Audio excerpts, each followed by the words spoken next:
সতর্কবার্তা। এখানে অনেক ডার্ক সিন রয়েছে, নিজ দায়িত্বে পড়ুন। যারা অতিরিক্ত রোমান্টিকতা পছন্দ করেন না তারা চাইলে এটি স্কিপ করতে পারেন। হান্টিং অ্যাডলাইন পার্ট 4। শালা অ্যাডি, তোকে ভীষণ মিস করছিলাম। গ্রেইসন গলার কাছে ফিসফিস করে দেওয়ালে ঠেসে ধরে আমাকে ঠেলা দিতে দিতে কাতরাচ্ছে। কাল সকালে পিঠের হাড় একটুখানি কালছিটে পড়বে গ্যারান্টি। সে আবার গলায় জিভ বোলায়। যখন ওটা উরুর ফাঁকে ঘষে আমি বিরক্তিতে চোখ উল্টাই। নিজেকে ছাড় দিয়ে রাগ ক্ষোভ দূর করতে চেয়েছিলাম বলে ওর সাথে দেখা বাতিল করিনি। এখন মনে হচ্ছে ভীষণ ভুল করেছি। এখন এই মুহূর্তে আমি দাঁড়িয়ে আছি আমার ভয়ঙ্কর করিডোরে, দেওয়ালে আটকে। লাল রঙের দেওয়ালে পুরনো স্টাইলে লাইট ঝুলছে, চারপাশে প্রজন্মের পর প্রজন্মের পারিবারিক ছবি। মনে হচ্ছে এরা সবাই আমাকে দেখে ফ্যাকাশে মুখে নাক সিটকাচ্ছে। ঘৃণা আর হতাশা নিয়ে দেখছে তাদের বংশধর এখনই এখানে দাঁড়িয়ে ঠাপ খেতে চলেছে। কয়েকটা লাইট জ্বলছে, সেটাও মাকড়সার জালে ভরা। বাকি করিডোর পুরো অন্ধকার। মনে হচ্ছে দ্য গার্জের ভূতটা এখন বের হলেই আমি দৌড়ে পালানোর অজুহাত পাবো।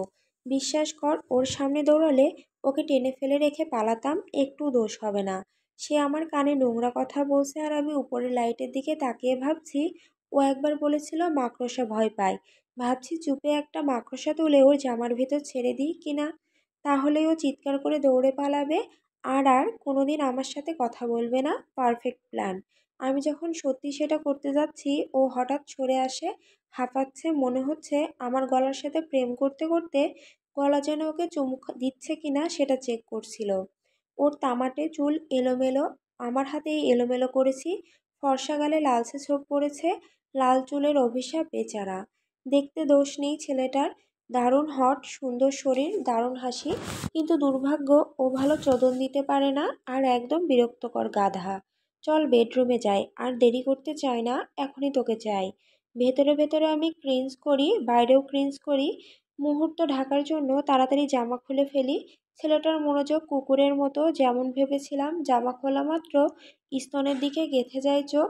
দায়ে ঠিকই বলেছিল, আমার স্তন দারুণ। গ্রেইসন ব্রা ছিঁড়ে ফেলতে আসে, ছিঁড়ে ফেললে থাপ্পড় দিতাম নিশ্চিত। ঠিক তখনই হঠাৎ নিচ থেকে বিকট আওয়াজ ওঠে। আতর্কিতে এমন জোরে আওয়াজ হয় যে আমি কেঁপে উঠি, বুকের ভেতর ধুকপুক। আমাদের চোখে চোখ পড়তেই স্তব্ধতা নামে। কেউ দরজায় ধাক্কা দিচ্ছে আর শোনার সাথে সাথে বুঝতে পারি ভদ্রভাবে নয়। তুই কি কাউকে আসতে বলেছিস? সে বিরক্তিতে হাত নামিয়ে প্রশ্ন করে। না, আমি ফিসফিস করি। তাড়াতাড়ি জামা উল্টো করে পরে সিঁড়ি বেয়ে নিচে যায়। দরজার পাশে জানালা দিয়ে দেখি বারান্দা ফাঁকা। ভ্রু কুঁচকে যায়, পর্দা ছেড়ে দিয়ে দাঁড়িয়ে থাকি। গ্রেইসন এসে পাশে দাঁড়ায়, মুখে বোকা বোকা ভাব। দরজা খুলবি না। ওর দিক নির্দেশনার জন্য ধন্যবাদ দিতে ইচ্ছে করে, কিন্তু দিই না। এই আওয়াজে ভেতরের ভয় চিৎকার করছে। Code red. দরজার ধাক্কার শব্দটা রাগে ভরা, হিংস্র, যেন কেউ রেগে গিয়ে শেষ শক্তি দিয়ে মেরেছে। একজন আসল পুরুষ হলে এমন শব্দ শুনে নিজেই দরজা খুলত, বিশেষ করে যখন চারপাশে মাইলজোড়া জঙ্গল আর নদীতে পড়ার ঢাল। কিন্তু না, গ্রেইসন দাঁড়িয়ে থাকে আর ভাবে আমি বোকা। আমি বিরক্তিতে শ্বাস ফেলি, দরজা খুলে ফেলি। আবারও কেউ নেই। আমি বেরিয়ে যাই। পচা কাঠ কেঁপে ওঠে। ঠান্ডা বাতাসে চুল উড়ে মুখে লাগে, কাঁপুনি ওঠে। চুল কানে গুজে বারান্দার একপাশে গিয়ে নিচে তাকাই, কেউ নেই। অন্য পাশেও কেউ নেই। জঙ্গলে কেউ লুকিয়ে থাকলেও দেখতে পাবো না। যতই হরর মুভি ভালোবাসি, নিজে গিয়ে হরর মুভির নায়িকা হতে চাই না। গ্রেইসনও বারান্দায় আসে, গাছপালা দেখে। কেউ আমাকে দেখছে আমি নিশ্চিত। একটা ঠান্ডা স্রোত পিঠ বেয়ে নামে, শরীরে অ্যাড্রেনালিন ছুঁয়ে যায়।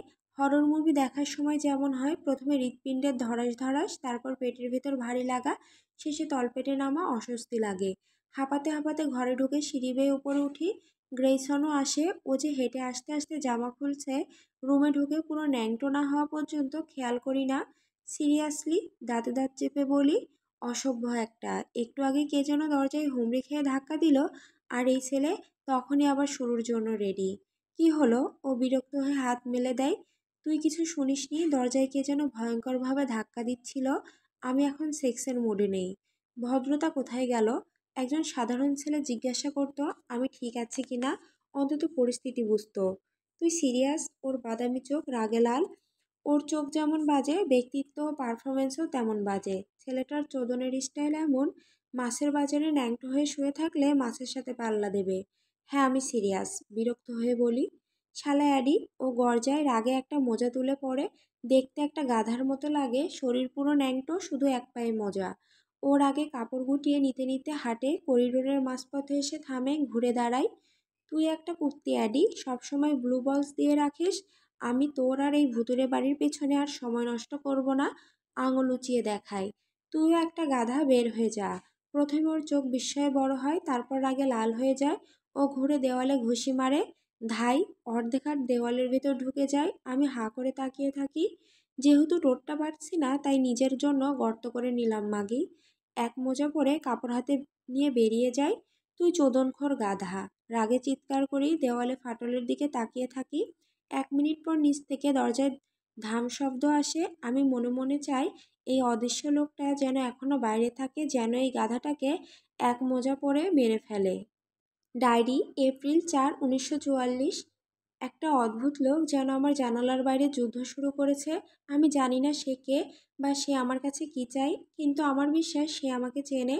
সে জানালা দিয়ে তাকিয়ে থাকে যখন জনা বাড়ি থাকে না। সে সবসময় এক ধরনের ক্যাপ পরে থাকে, মাথা নিচু করে, যেন মুখটা লুকিয়ে রাখে। আমি একবার সাহস করে কাছে যেতে চেয়েছিলাম, কিন্তু কাছে যেতেই সে দৌড়ে পালিয়ে যায়।